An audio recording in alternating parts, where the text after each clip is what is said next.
साथियों नमस्कार, जय हिंद और जय भारत। दोस्तों, आपकी एक छोटी सी गलती आपके परिवार को काफी कुछ भुगतने पर मजबूर कर सकती है। हम बार बार कहते हैं, आपकी सर्विस से रिलेटेड जो भी डॉक्यूमेंट की जरूरत पड़ती है वो डॉक्यूमेंटेशन आप अपना कंप्लीट कराएं सर्विस के अंदर ही। और बाय चांस सर्विस के दौरान आप नहीं करवा पाए तो रिटायरमेंट आने के बाद उसको पक्का कंप्लीट कराएं, ताकि आपकी मृत्यु के बाद आपकी फैमिली को भुगतना ना पड़े, आपके बच्चों को भुगतना ना पड़े।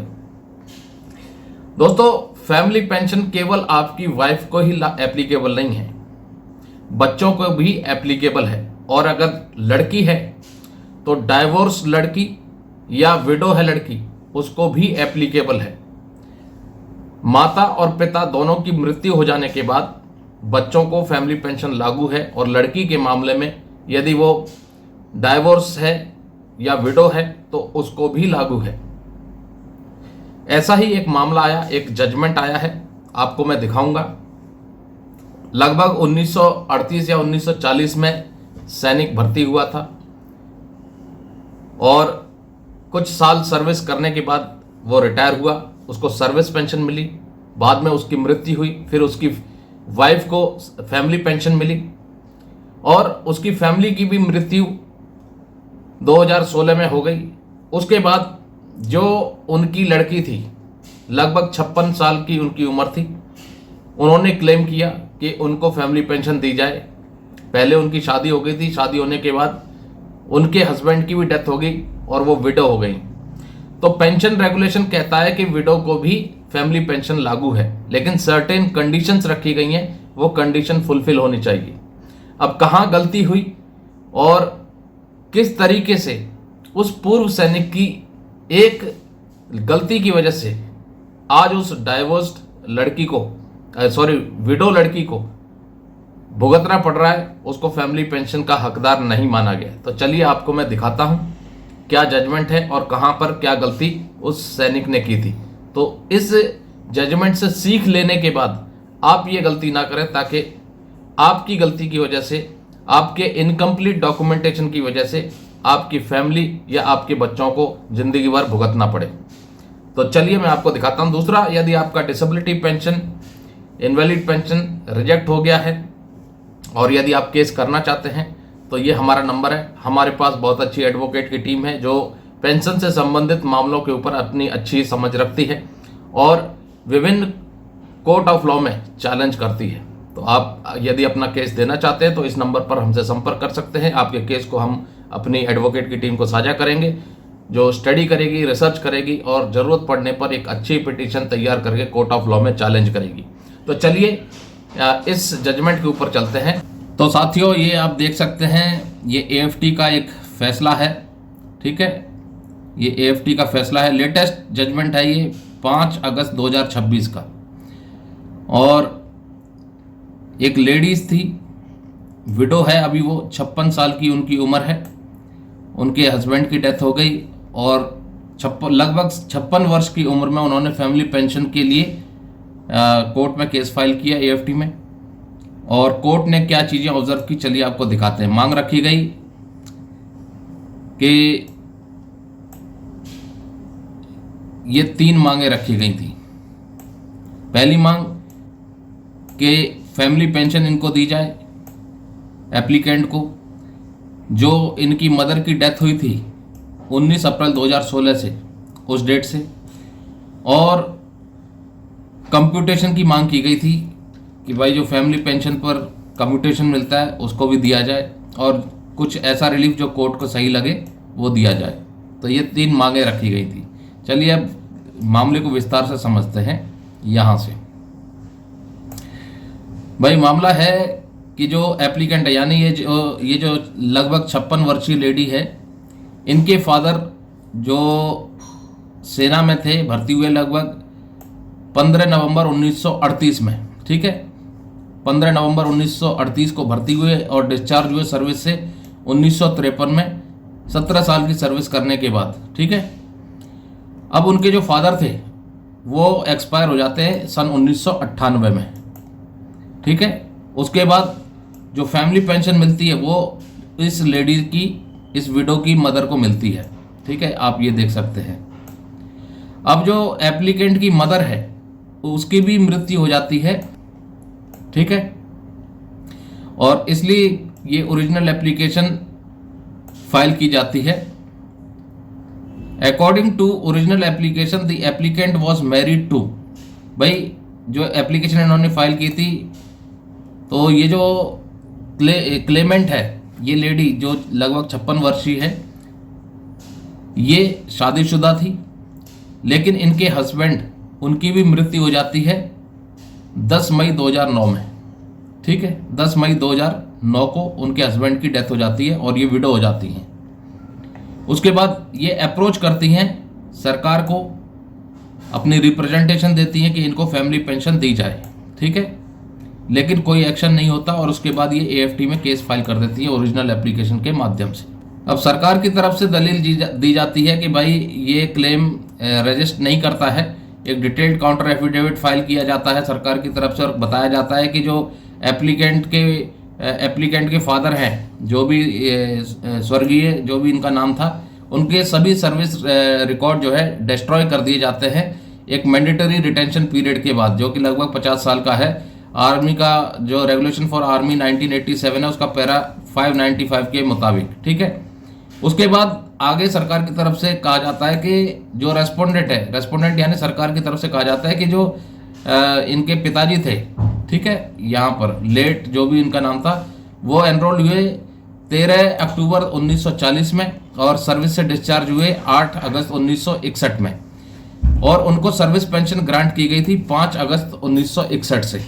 ठीक है, एप्लीकेंट जो क्लेम कर रही है कि ये उनकी डॉटर है, किस चीज के लिए? For grant of ordinary family pension के लिए। लेकिन जो डिकीज्ड एम्प्लॉय था उसने कभी भी रिप्रेजेंट नहीं किया पार्ट 2 ऑर्डर के जरिए कि ये इनकी बेटी है। मतलब डॉक्यूमेंटेशन नहीं था कि ये जो लेडी क्लेम कर रही है ऑर्डिनरी फैमिली पेंशन के लिए, ये वास्तव में इनकी बेटी है कि नहीं, इसका कोई पार्ट 2 ऑर्डर उस सैनिक की तरफ से नहीं था जो अभी मौजूद नहीं है पूरे लाइफ टाइम में। ठीक है, और उसके बाद respondent have also added that after considerable delay for more than 6 decades, यानी 6 दशकों के बाद भी, रिटायरमेंट के 6 दशकों के बाद भी, ठीक है, डिकीज्ड एम्प्लॉय की तरफ से कोई रिक्वेस्ट नहीं आई थी for grant of family pension.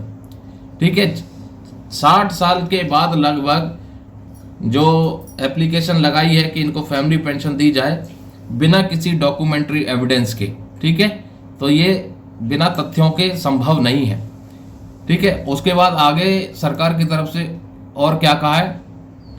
Para 67 जो है पेंशन रेगुलेशन का, जो कि विडो और डाइवोर्स्ड डॉटर को इरेस्पेक्टिव ऑफ हर एज वो एंटाइटल करता है फैमिली पेंशन ग्रांट करने का। सरकार की तरफ से बताया जाता है कि ठीक है, जो डाइवोर्स्ड या विडो डॉटर है उसको फैमिली पेंशन लागू है, कुछ कंडीशन फुलफिल हो जाती हैं उसके मुताबिक।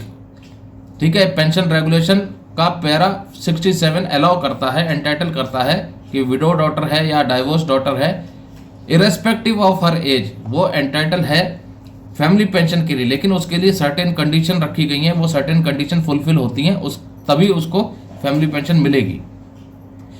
लेकिन इस मामले में applicant did not submit any document to prove genuineness of her claim. ठीक है, सरकार की तरफ से कहा जाता है कि ठीक है, पेंशन रेगुलेशन का पैरा 67 अलाउ करता है विडो या डाइवोर्स डॉटर को irrespective to her age family pension के लिए। लेकिन इस मामले में जो क्लेमेंट है, यानी कि ये जो लेडी है, ये कोई डॉक्यूमेंट्री प्रूफ नहीं दे पाती जिससे कि इनकी जो क्लेम है वो जेन्युइन लगे।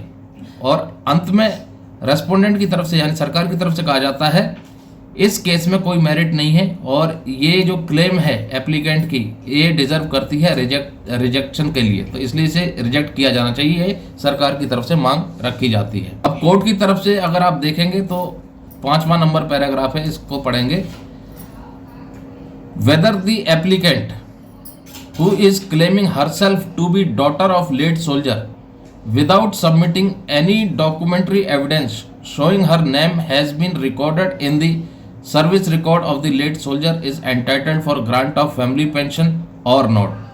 कोर्ट के सामने सवाल आता है कि ये जो एप्लीकेंट है, जो लेडी है, जो क्लेम कर रही है कि ये जो डिकीज्ड सोल्जर है, ठीक है, लेट सोल्जर है, उसकी ये डॉटर है, ठीक है, ये क्लेम कर रही है, who is claiming herself to be daughter of late soldier. ये क्लेम कर रही है कि ये डिकीज्ड सोल्जर की डॉटर है, बिना किसी डॉक्यूमेंट्री एविडेंस को सबमिट किए हुए, ठीक है, जिसमें कि इसका नाम रिकॉर्डेड हो सर्विस रिकॉर्ड में कि ये इसकी डॉटर है।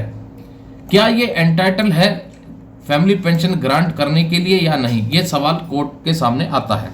इस पैराग्राफ में अगर आप देखेंगे तो कोर्ट कहती है, फर्स्ट ऑफ ऑल, पहली बात, we may state that the applicant has failed to file any documentary evidence which suggest that the name of the applicant has been duly recorded in service record of late soldier.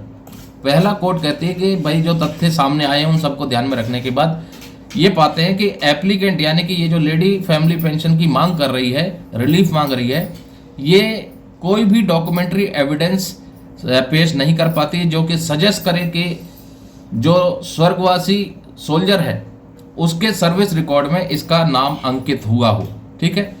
In absence देयरऑफ, और उसकी अनुपस्थिति में, it cannot be said that the applicant was dependent upon her mother's family pension after demise of her husband after year 2009। और इसलिए ये proof नहीं हो पाता है कि जो एप्लीकेंट है, जो ये लेडी है जो मांग कर रही है फैमिली पेंशन की, वो पूरी तरह से अपनी मदर की फैमिली पेंशन पर डिपेंड थी जब उनके हस्बैंड की डेथ हो गई थी 2009 में, ठीक है।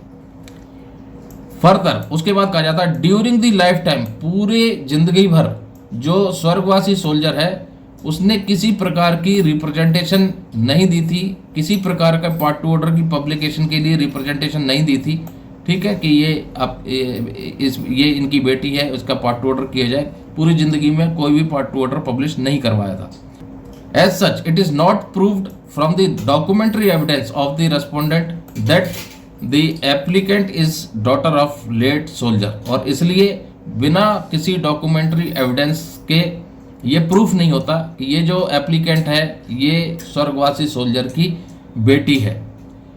और आगे कोर्ट कहती है, it is true that window oblique divorcee, court कहती है कि ये सच है कि जो विधवा है या जिसका डाइवोर्स हो गया है वो लड़की एंटाइटल है फैमिली पेंशन ग्रांट करने के लिए irrespective of her age with certain condition. ये बात सही है कि भाई जो विडो है या डाइवोर्सी डॉटर है उसको भी फैमिली पेंशन के लिए एंटाइटल माना गया है इररेस्पेक्टिव ऑफ हर एज, लेकिन कंडीशन फुलफिल होनी चाहिए। और इस मामले में in the instant case the said rule oblique policy is not applicable on simple ground that the name of the applicant has not been recorded in the official record of late soldier. और इस case में ये rule या ये policy लागू नहीं होती है सिर्फ इस ग्राउंड पर कि भाई सर्विस रिकॉर्ड में इनका नाम अंकित नहीं था।